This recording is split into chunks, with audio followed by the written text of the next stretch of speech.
Die Diaspora spricht. Parlando. Diaspora rede. Falando. Diaspora Diaspora spricht. Diasporas speaking. Përshëndetje, my name is Rina Limoni and I'm the host of Diaspora Speaking.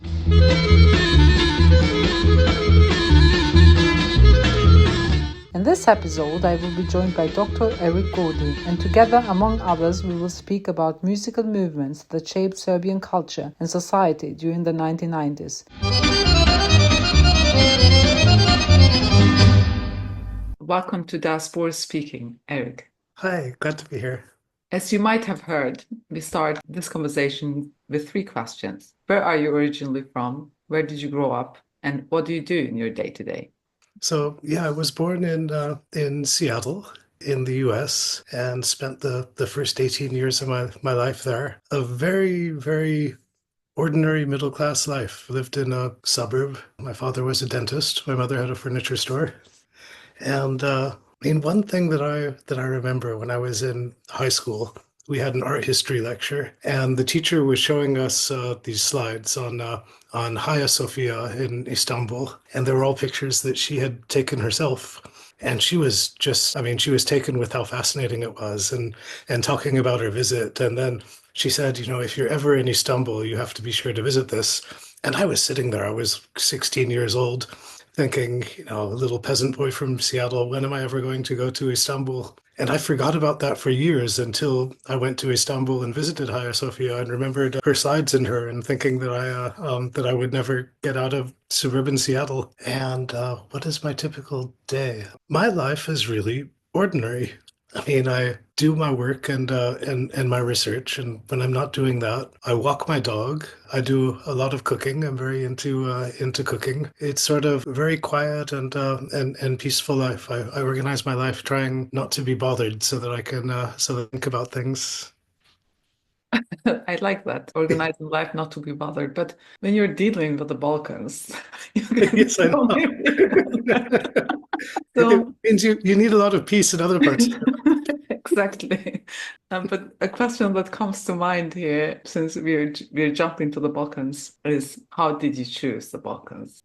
You thought you will never make it to Hagia Sophia, but today you are a senior lecturer in politics of Southeast Europe at the School of Slavic and European Studies at UCL. How did you come to the Balkans? In a way, I think it chose me. We never really thought about Eastern Europe when I was young. This was during the Cold War, and it was, at least we thought it was closed off to the rest of the world, and there was nothing there that could be interesting. The contacts that I had with the Balkans were, on Fridays we used to have dinner with my grandfather, and one of the places that he liked to go was a restaurant near the university in Seattle called the Yugoslavia. That was one of my favorites too. And the others, there were a lot of Greek people in Seattle, not a lot from other parts of the Balkans. I may have met one or two people. I think the first Albanian person I ever heard of and thought of as an Albanian person was John Belushi, who was a popular comedian on television. I really didn't know about it when I started studying international things. What I was interested in was South America. And as an undergraduate, I had this fantastic scholarship, which let me go and spend a year doing a project that would be some sort of community engagement project. And most people also turned it into their final year thesis. So I went to Argentina and spent a year in Argentina. And it was the first time, other than going on holiday, that I had ever been in another country. Definitely the first time I ever spent an extended time. I was like 20 years old, and I was completely fascinated with everything. I absolutely loved it. And I guess decided then that this was how I wanted to spend the rest of my life, was traveling around and getting to know interesting places. I thought I would continue to be involved with South America, but later on, when I was just beginning as a postgraduate, I met a young lady from Yugoslavia. Oh gosh, we've now been married for 33 years, but I was just hanging out in her apartment, and she had these cassette tapes of Yugoslavian punk rock from the 1980s. There had been some promotion of Russian rock and roll in the United States. I remember the first Russian band to visit the United States. I went to see them at Lincoln Center in New York. It was Zvuki Mu. They had this lead singer, frontman, who unfortunately he's no longer alive, Petr Mamonov, who was this very tall guy with very long arms that he made very theatrical use of on the stage. But this was an official state visit, and they were playing in Lincoln Center. So people couldn't get up and dance or anything. He would do his very wild stage show, and then everybody would politely applaud in their seats. And this is how I thought of popular music in the Eastern Bloc. So this Yugoslavian punk rock was really a revelation for me. And it was through like these cassette tapes that I started learning Serbo-Croatian language and really taking an interest because, I mean, the two things that have always carried me through research, I'm interested in situations of violence and constraint and how people live with those. And I'm interested in subcultures. I mean, the creative ways that people respond to conditions that limit them. And this music had such energy, and this is just at the time when the country was starting to come apart, and there was tremendous tension. You could see the people who were resisting the nationalism that was rising everywhere was basically the audience for this type of music. So that was kind of my way in, and I developed my whole interest in the region out of that. And then what can I say? I mean, I didn't intend to become engaged with the Balkans, but I did, and now I'm into it too deeply. I can't get out. The Balkans chose you. Yeah. And it's like experience in Hollywood in reverse. So everyone thinks, popular culture, geopolitically, Hollywood to the rest of the world, but then one-to-one relationships, as you're saying, can also show different nuances and how it plays out regionally or in a particular country such as Serbia. This led then for you to create or to write your book, The Culture of Power in Serbia, Nationalism and the Destruction of Alternatives. And by destruction of alternatives, as we first spoke, you mentioned turbo folk. So the question would be, what role does music play in reflecting or influencing politics? And what's your perspective on turbo folk? And what is turbo folk for those who are listening and they don't know about it? Well, I mean, first, let me say something generally about music. Because what's interesting about music, especially popular music, is people develop such strong feelings about it. I mean, they either love or they hate a particular type of music, and we've seen it. When rock and roll was becoming popular, there were conservative people saying it was wild and immoral. I mean, there's this whole, especially in the United States, complex association between the way that racism developed and the way that people felt about music. And in fact, I mean, particularly with popular music, I mean, the differences between any two popular music styles are really, really small. I mean, we're talking about some differences in instrumentation and rhythm. Most of the differences are in vocal style, but basically you're talking about, 3-minute songs with 4/4 beats, and usually the lyrics are something about romantic relationships in any style. That's it. So when people say they feel really strongly about music, I mean, probably people like music, but I don't think they feel so strongly about music. I think what they're expressing their feelings about is the audiences for different types of music. If you hate country or if you hate rap or something like that, it's the people you hate. And that's where these divisions are. It's a kind of a permissible way to express these social distinctions that are really laden and fraught. And I think that's what happened with rock and roll in Yugoslavia, because jazz and rock and roll in Yugoslavia in the period of state socialism, I mean, these were musical styles that were suppressed in most of the state socialist world. In Czechoslovakia, they were arresting and imprisoning rock and roll musicians. In other places, it was very tightly controlled, or they had official styles. So in a way, this was kind of a propaganda point for Yugoslavia. It was a way of showing its superiority to the rest of the state socialist world, a way of showing its openness. And it was also a sign of the dominance of a particular type of culture during especially the late period of Yugoslav socialism, when Yugoslavia was relatively open and much less repressive than other states. At this time, the culture was dominated by people who were largely Western oriented, who were urban, highly educated and conversant with different types of culture. So it was sort of an elite. And when the nationalists come to power, the first thing they do is start trying to destroy that elite. And they didn't have to do a lot. I mean, the main thing that they had to do was to put borders between the different states. Because rock and roll and jazz too, these are urban markets. There was no republic in former Yugoslavia that had more than one large city. So these markets could not be sustained. And it kind of died that way. And the ability of members of the audience to communicate with one another was broken down. And that's where turbo folk came in. I mean, there was already this neo-folk movement that was very popular, but all during the 60s, 70s, 80s, it was sort of looked down upon, thought of as backward. I mean, it was also the object of a lot of class prejudice. So it was thought of as unsophisticated and associated with the working class. But it became popular underground before it was made popular through media. I mean, especially because, particularly in the 70s and 80s, if somebody in Yugoslavia wanted to make a lot of money, the way to do it was going to work on one of these projects in energy or engineering or something like this. A lot of these projects were in North Africa, in the Middle East, different parts of the Arabic-speaking world.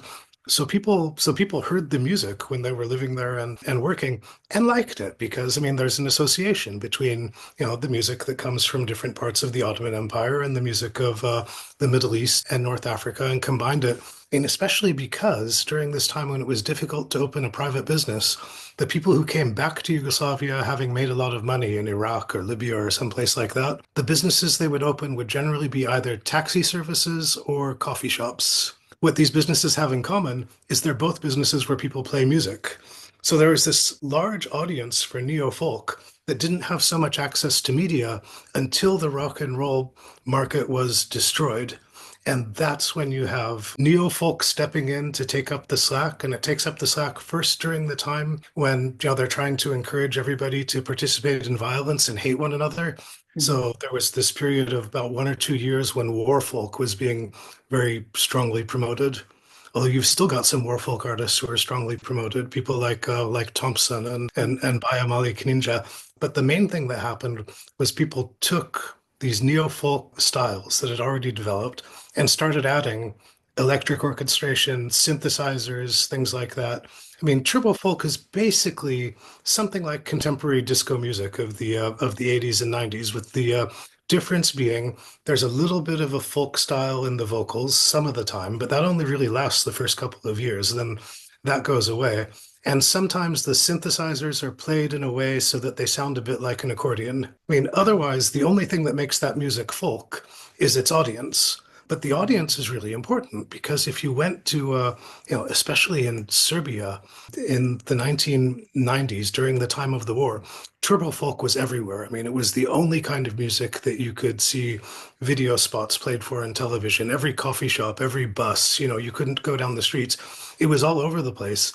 And this was, I think, the audience for turbo folk, which was also the group that supported nationalism and endorsed violence, saying, we are in power now. We control the urban spaces, right? The coffee shops are ours. You're unavoidable. And that's why when I first went to Belgrade in the middle of the 1990s, you start talking to people about music and the conversation turns to everything because people in that urban population thought of turbo folk as the symbol of all of their suffering, of all of the evil in the world, of the lives that they lost because of the violence. And so it became really important in that moment. I mean, you talk about it now, that almost seems silly. It almost seems unbelievable because, like of the 50 or 60 different styles of music that are available, turbo folk is one of them, and you can't really distinguish it very much from the others.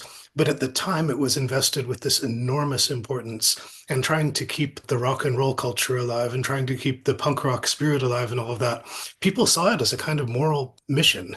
So that took on a big importance too. I make a big deal in the book of it being defined as and preserving its identity, punk rock as underground culture, because in fact, just about every performance that I went to where people got together to try to keep this alive took place in a basement. So it was literally underground culture. You explain it, how it played out in Yugoslavia. But Yeah. then when you wrote your book, it was at the very end of this Yes, it was. of the dream or of the project or of its political entity. Hmm. How has it been used for political purposes in Serbia? Because you also speak about it could be attributed to any other genre, but it is perhaps the lyrics particularly that form this emotional basis and attachment. I mean, in a way, it is. Although surprisingly, you can't really find very many nationalist or anti-nationalist turbo folk songs.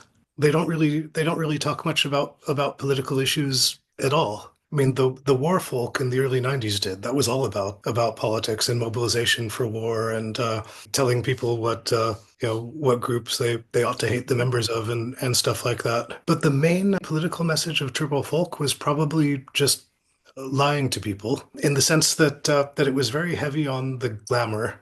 And you see this in the videos, the kind of fashionable clothing. There are all of these residences that look like hotel lobbies, with the kind of glitzy furnishing and all of that. Lots of scenes taking place in luxurious bars and all of that. So there was an attempt to tell people that their life was really luxurious and really good. This was during a time, especially during the hyperinflation, when people's income could be as little as like 10 or 20 German marks a month that they had to live on. But the popular music was telling them their life was just great. So I think that was the main political part of Turbo Folk. You visited Serbia at a critical time in Balkan politics. As we spoke previously, it was during 1994, 1995 for the first time. I mean, what were your initial impressions of Serbia and particularly Belgrade during this period? I mean, I spent most of the time then in Belgrade, and one thing that surprised me was I had to relearn the language. I thought that I spoke the language. So I studied the language at the University of California in Berkeley and would improve it by hanging out with people who are native speakers who lived there, who were mostly, like very well-educated people, also from the university, mostly from one of the big cities in ex-Yugoslavia. I mean, from Belgrade or from Zagreb or from Sarajevo. And so they spoke a certain way. When I got to Belgrade, I realized I didn't understand what people were saying at all. I could speak academic language, but I couldn't speak street language. And there's this whole accent. I mean, particularly the working class urban accent that it really took me time to understand. So I thought that I knew something about the culture, but being there, I found that I didn't know very much. So that was one thing. Another thing was that if you're doing sociology, and this is a field where if you're doing your research, you spend a lot of time just going to places and seeing what's going on. And you spend a lot of time talking to people. I mean, I decided I would do not very many formal interviews while I was there because I didn't want people to be endangered by having done interviews with me. So I had a lot of informal conversations, but economy was completely shattered then. I mean, everything was subordinated to politics. And this meant that it was really easy to get research done because everybody was available all the time, since hardly anybody had a job or they were on leave from their jobs. And then there are some things that you kind of got used to because of the shortages imposed by the crisis. I mean, the apartment that we were staying in there, and it was my wife's parents' apartment. It's our apartment now. We still have it, but it was on the 13th floor of one of those tall, like state socialist era buildings. Really nice view over the city. So I thought it was great to be on the 13th floor until I realized that about half the time there was no electricity. So you could only go up or down by foot. You couldn't go by lift. So I was in really good condition there doing the stairwell exercise program. And yeah, so you learn to adjust to things like not being able to predict when there would be electricity or when there wouldn't. And there were shortages that you got used to. So that whole winter, we basically ate potatoes and cabbage for like about a year or two after we came back. I just would not touch a cabbage. I couldn't think about cabbage at all. I had had too much of it. And this seems a little bit silly, but it's also a part of, I think, understanding and relating to the environment is sharing some of the experience of the people who are living in the environment. And I suppose another thing that I would say is that I thought, because at the time Serbia was in a very hostile relationship with most of the rest of the world. So I thought that as a foreigner that I would have problems and that I would encounter a lot of hostility. And I found that just the opposite was the case, that people had so much desire for contact with the outside world that they were just really happy to meet me and talk to me and practice their English with me and all of these things. So really every moment I always felt very, very welcome. And this is true everywhere that I've gone in the region, really, that people are welcoming and they're interested and they're happy to be around people from another part of the world.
Perhaps from this perspective of today, to 2025, where we have internet and Google Maps, Mhm.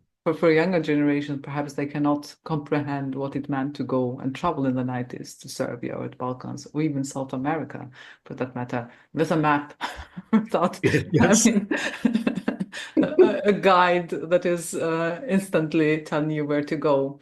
But you spoke about the difficulty to conduct interviews, and this suggests state control.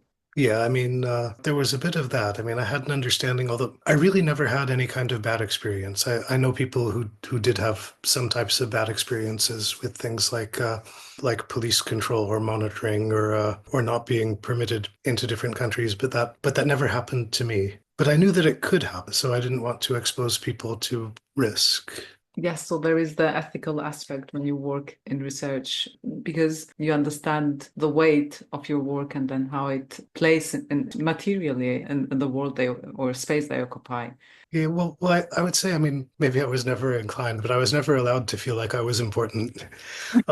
And although there were people who always cautioned me that I should be very careful about what I say on the telephone because somebody is listening to telephone calls, Mhm. it didn't have to be there very long before I realized that people there, I mean, I think everywhere in the region, they really want to tell you what they think, and they don't care what you think. So the thought that anybody is listening to anybody else, like after a while there, just seemed really ridiculous to me.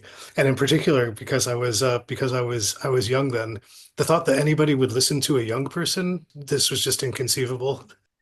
I think we have developed perhaps a certain sense of paranoia. So this brings me to my next question. Mhm. Would you say that Serbian society was isolated from the rest of the region during this time to the extent that people were not really aware of the events unfolding in Bosnia and Kosovo? You know, I think that largely people were aware of events. Mhm. I mean, there was such a saturation with news, but what they weren't aware of was the people and the practices in other places. I mean, the biggest difference was between people who had spent time living or working in another place or who had family in another place and the ones who didn't. So there was this lack of knowledge, and this lack of knowledge was accompanied by, maybe it was even a cause of fear. They didn't want to know, or they imagined that everybody in these other places hated them. We would go to visit friends in Croatia and come back, and everybody would say, like, wasn't everybody there trying to beat you up? You know, weren't you afraid? No, we were never afraid, even 1 second. I mean, when I made a trip to Albania, and a neighbor asked, say, "Oh, but but don't they hate us in Albania? I said, no, they hate you in Kosovo. In Albania, they don't care about you. Um, but there are even these small things that people know. I mean, I like cooking. I love good food. On one visit, I was in Pristina, and I stopped at a bakery and got some very nice burek. Took a photo of it, posted it on social media, and they served it there the way that they serve burek in Kosovo. They cut it into pieces, which they don't do in the Slavic-speaking states that make burek. So people were commenting like, "What strange way to serve burek is this? What have these people done to your burek?" I mean, they don't know these small things like what people do when they eat. And so clearly they don't know these big things like what people think or how they relate to one another. I mean, it's also the case, for example, people in Serbia believe that people in Kosovo will refuse to speak Serbian with them, that it's a matter of pride. And as it turns out, I do speak Serbian. I haven't learned Albanian. I should learn Albanian, but I don't speak it. It never happened to me once that anybody refused to speak Serbian with me. I mean, it's considered very impolite if you don't ask if it's okay first, but otherwise, people don't know this and they don't believe that it's the case. And yes, it's because of this lack of knowledge that people have about one another, and this by now decades and decades of just people encouraging everyone to be afraid of people who are different. You've now spent more than decades researching the Balkans. How has your relationship, I don't know, professional relationship, personal relationship, Yes. it's a big question, evolved during this time? Or how would you say your perceptions have changed from then and now? You know, in a way, especially as I get older, I think that I can relate very strongly to the way that people who were really dedicated communists felt in the 1990s when they saw everything being dismantled and rejected. I mean, when they saw the things that they believed in, the things they dedicated their lives to being destroyed. Because my generation is the generation that started getting involved with the region in the 1990s, and we really believed when you had the changes of political power. I mean, first with the end of the wars in 95 and 96, and then with the changes of regime in 1999 and 2000. We thought, okay, now this terrible period has come to an end, and the people in this part of the world are going to begin to make peace and develop understanding for one another, and they're going to build democratic societies, and we're here in this position, and we are ready to help them do it. And then you look and see what happened and the way that different kinds of authoritarian and clientelist and corrupt regimes are becoming consolidated. We can really see that dream has been lost. That's been crushed. So the people who believed in things like dialogue and mutual understanding and democracy identify with these people now, I think probably feel a lot the same way that the people who were very sincere about building socialism felt in the 1990s. And this brings us to the question of Serbia today. Following the collapse of the railway station in Novi Sad in November 2024, there are now mass protests on Belgrade Street. What are your thoughts on these movements? And I say movements because it's just, I don't see it as one movement. Perhaps there is a greater goal, but I want to underline movements just for the audience because unfortunately there are still people, nationalist movement present. This is why movements. And do you think President Vučić will survive them, given the control he has over Serbian society and media?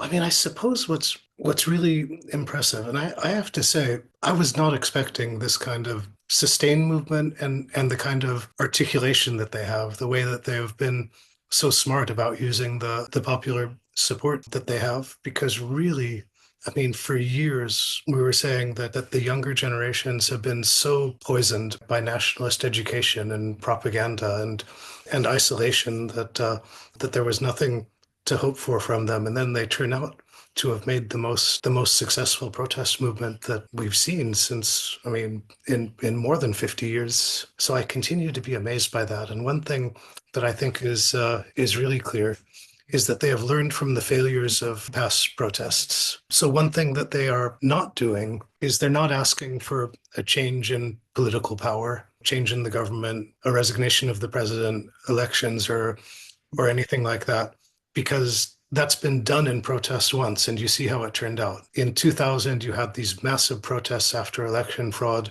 with massive popular support and creativity, and then they handed over the whole power of those protests to the Democratic Party, who proved to be just as ideologically empty and corrupt as the people who came before them. I mean, emptied the whole process of meaning, and then eventually handed power back to the people who the protests had defeated. So these student protests are not dealing directly with the government, or at least the senior levels of the government. I mean, when Vučić tries to offer them something, they won't even talk to him. They say, this is not a part of your constitutional responsibility.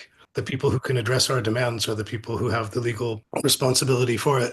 And by doing that, they have really taken control of the narrative. So if you look at the media, and I am a dedicated follower of the worst media in Serbia, just the nastiest pro-regime papers and their television stations and so on. I read those nasty papers every day. So I'm a big fan of this horrible thing. As I tell people, I read these papers so you don't have to. And they've been trying since November in all kinds of really extreme and desperate ways to disqualify the protests, to say they're associated with the political leadership in Croatia or in Kosovo, that they're anti-Serbian, that they are directed by Western intelligence agencies. I mean, all of these standard things, and it just hasn't taken off. I mean, people are receiving this as a distraction. I mean, in fact, this is the first time that the people in power have not been able to control the direction of the conversation, and that's being controlled by the students.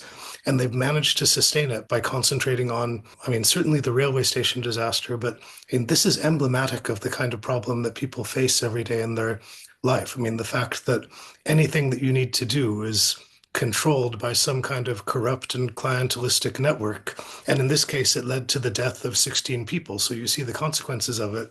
But the causes and the processes are familiar to everybody, and they all know who's responsible. So it's the first time that the regime is seeing that they can't just get rid of the problem by ignoring it, or by trying to buy somebody off, or by threatening somebody.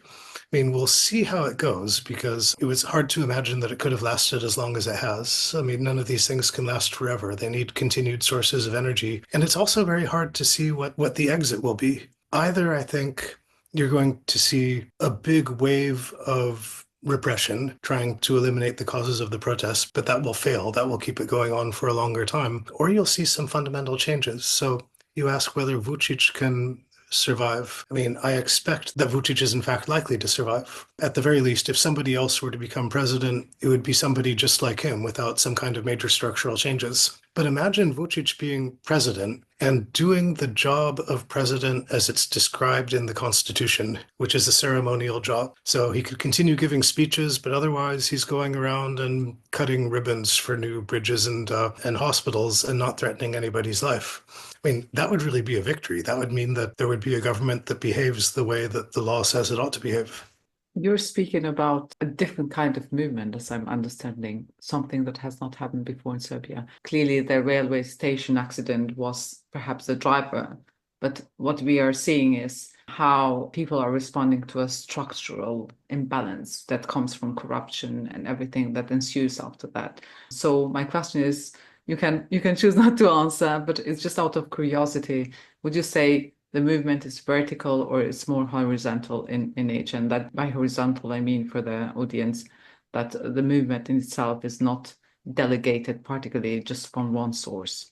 I mean, in that sense, yeah, if I'm going to use those terms, I would say horizontal, in the sense that the base of support is very, very broad and very diverse. So I saw some research from February that was done by CERTA, that's a research organization in Serbia, that showed that they asked people, do you support the demands being made by the students? And it was more than 80% that said, yes, we support it. I mean, you get 80% agreement with almost any question. And it's like, this is basically close to unanimity. This is like asking, do you like chocolate or do you like puppies? Mm-hmm. Right? I mean, this has absolutely captured the spirit.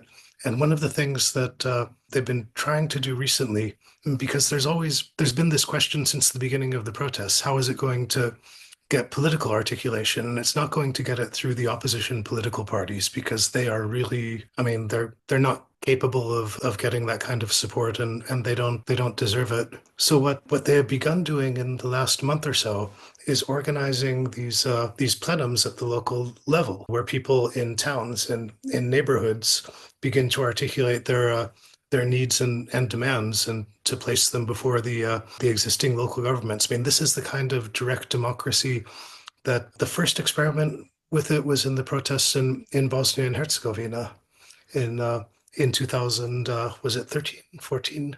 The big wave of it, which didn't end up having a long-term result. And it's also the reason, I think, why you haven't seen the kind of international support for the protests that you might expect to see, especially from the European Union, because the European Union has a hard time recognizing democracy, especially direct democracy, both in the member states of the European Union itself, but also in the region. They tend to identify direct democracy with populism. They think it's going to end up being violent, and they think that it's volatile and unreliable, that it's a source of instability. So that's why they continue hanging on to these powerful leaders, despite this opposition that's being organized to them at the local level, because the powerful internationals are afraid of democracy. Being afraid of democracy when you're selling democracy to the region as an everyday politics. But this is perhaps just a comment, and if you feel like saying something on it, please do so. But then it's showing, it's a cliche to say this, but the power of the internet in this protest. So there is a comparison during the 90s where there was a lack of internet. When the wars started in the 90s, one of the first things the anti-war movement in the different states did was they set up email servers and a network that didn't depend on the state network to allow people to communicate with one another across borders. And this was really small, but it's because of this that you were able to get the projects of documentation that turned out to be so important in things like the international criminal trials that came after end of the wars. So yeah, I mean, the internet, it wasn't present at that level in the 90s, and you didn't have the kind of universal access to it that you have now, but it was still really important in keeping alternatives alive and in making information available. I mean, now, of course, just about everybody has these phones with cameras, and that means that if the state media try to lie about something, like they lied about a police officer being attacked by a student. In fact, the police officer was attacked by another police officer, and they weren't able to sustain it because there were 50 people who had video that they took with their phones of the police officer being attacked and who did the attacking. They weren't able to sustain that. That's just one example, and it's really become a source of popular power. I mean, also a source of popular manipulation, because the access that people have to internet can be turned off. The zone can be flooded, as you've seen through powerful actors like Elon Musk, and the way he took over a popular medium and turned it into a large-scale propaganda site. So the internet has its good and bad sides, but it definitely has that potential. We're going to move the conversation on language, but you learned Serbian from scratch. And you mentioned that you're married to a Serbian person. She'd say she's a Yugoslavian person. Yugoslavian person who speaks perhaps mainly Serbian, I assume. I just wanted to know, did this make your language path easier? And what challenges did you face learning the language? I make a lot of mistakes.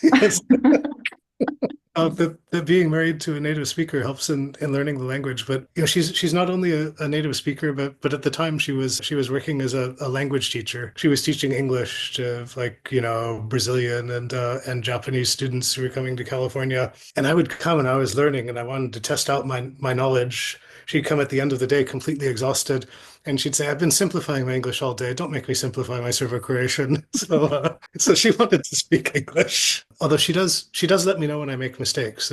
Most people ignore my mistakes or pretend that I don't make them, but I definitely make them. And there are some things that I am just continuously unable to get right. Like I cannot tell the difference between ch and ch.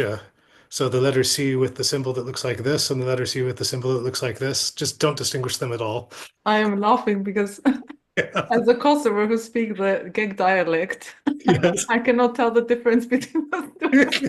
Good. And aspect of verbs, I could never get that right. Like perfective and continuous verbs. I always use the wrong one. So that's another of my bad habits. For other things, I mean, I gave up trying to learn German because it had too many cases. German has 4 cases and Serbo-Croatian has 7. But I very quickly learned if you don't know what case to use genitive, and about half the time you'll be right. It's also comforting to see how it works in reverse because I still haven't got rid of my accent, even though I've been living in London for such a long time. But another question, really, if you feel comfortable answering, is did you raise your child bilingually then?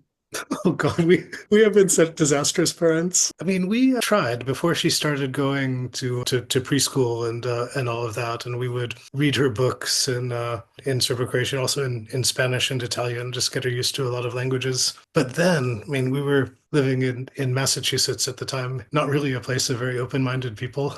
There's a reason why it was the home of Puritanism, and so everybody spoke English, and she just like at the age of 3 then started rejecting other languages, which didn't change until we moved, right? I mean, here in London, just about every one of her friends has like some other native language in addition to English. So that became more acceptable. But what would happen is that we would come for these long periods. She would sort of begin to gather some conversational skills. She never studied formally, but then she would come back and not maintain it, so lose it. So she had all of this kind of, what do you call it, ambient knowledge that was not systematic. She kept having until she was 16, or was it 15? But at that age in England, all of the secondary school students take this battery of tests, the GCSEs, that are very demanding and stressful and time consuming.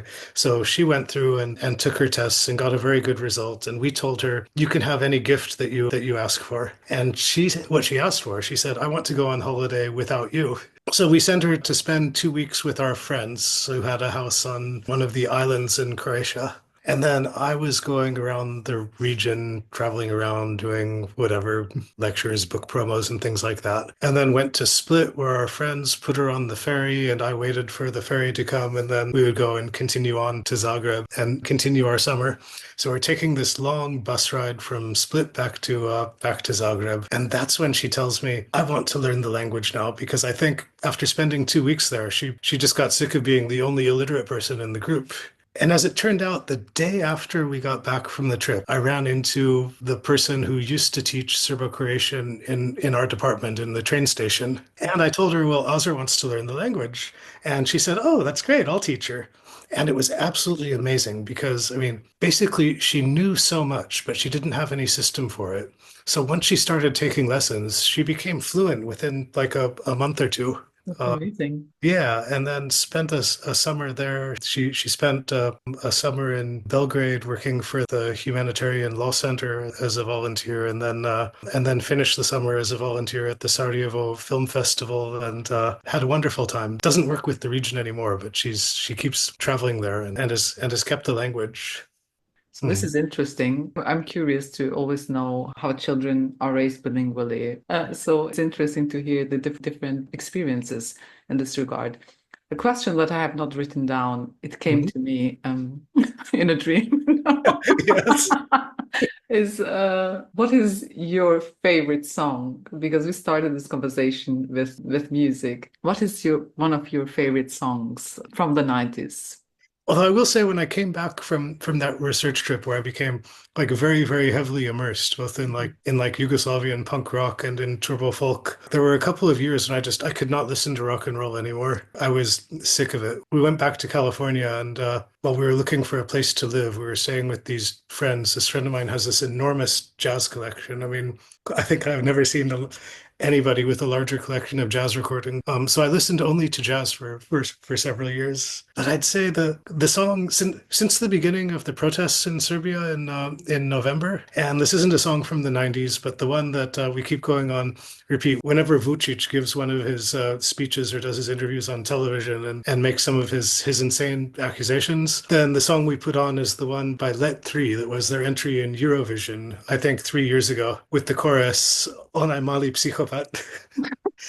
I love that. And this brings us to the very end of this conversation. And perhaps if you have heard this podcast before, you know that I ask this question. If there is one thing you could bring back from your home country or Serbia Because I think by now perhaps you have developed a diasporic identity with Serbia. What would that be? Can I answer by telling a story? Because at one time I was going through, I had some jobs to do in Bosnia and Herzegovina, and went to Bihać. I brought my daughter with me to Bihać because it's where her grandmother was from. So I thought she should see it. And one of the things we did in Bihać, I mean, my friend there arranged a meeting with her students, and the meeting sort of got off to this very slow start. All of the academics were sort of gossiping with one another, and the students were there staring blankly. So I just said, okay, this is going to be really awful if I don't do something. So I just started asking the students a bunch of questions, like any question I could think of, just to get the students talking. And a lot of the questions were about how they wanted to leave, that they thought in Bosnia and Herzegovina they had no chances in life and they would really be happier somewhere else and all of that. And then I asked them, okay, so tell me what you did today, like before you came to the university for this meeting. And almost all of them had a story. They said, well, they were walking down the street heading toward the university, and they ran into a friend and had a conversation, or they stopped for coffee or something like this. I said, let me tell you something. If you go to London or Berlin, Stockholm, any of the places that you want to go, this will not happen. That you can be walking down a street during working hours, see a friend, have a conversation, and have coffee. You're only going to get that here. You won't find that, maybe I said, any other place in the world. There are probably places in the world where you can find that, but they definitely wouldn't find it in the places that they want to go. So I'd say this is the thing that I would want to bring to other places, is the sociability and the representation of the sociability in coffee shops. Anywhere you go in the region, like there is no empty space that has not been filled by a coffee shop. And I know people complain about that, but I absolutely love it. Me too. You don't also see people enjoying coffee on their own. That's such a beautiful ending to this conversation. Thank you for sharing this story. And also thank you so much for being part of this podcast and sharing your insights and your experience with the region. Thank you, Eric. Thank you. I love your podcast. So I'm really happy to get the chance to be on it.